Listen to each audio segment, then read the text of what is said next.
Sa number 6, duha ka mga job order workers nga ginatudlo responsable sa pagproseso sang birth certificate nga na-issue sa isa ka Chinese national ang madugay na nga napahalin sa pwesto.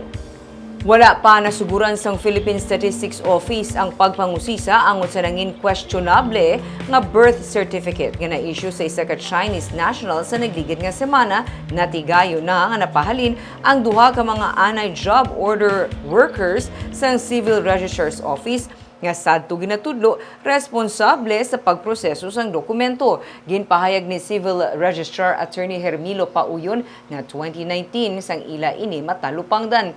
Gani, iya ini gilayon nga ginaksyonan, ginpausisa hasta nga napahalin sadto sa trabaho ang duha ka mga JO. Ginako ni Pauyon nga mahimo nalutsan sila kabangdanan nga nakakuha sang birth certificate gikan sa iya opisina ang foreign national. Dungan sa ginahimo karon nga investigasyon sang Law Department sang PSA ang pagpatod sa City Legal Office kung may salabton ang pamunuan sang Civil Registrar's Office kag kung sino pa ang kinahanglan manabat sa insidente. Damlag pa ginhinyo sang katapos ng Senado nga mausisa ang pag-issue sang birth certificate sa duha ka mga Chinese national nga nag-apply para makakuha sang passport apang na-deny sang matalupangdan nga wala sila sang mahangpan nga lingwahe sa pungsod.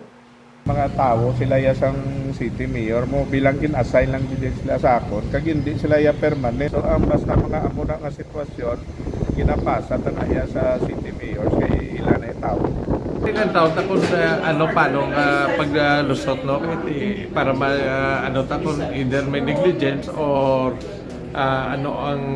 kung may hugod gid na sa sa pag-process sa dikto na actually kung head ka you rely also lang gid sa imo na mga sa imo na subordinates mga subordinates sila na ang ma-check sa mga completeness sa mga document.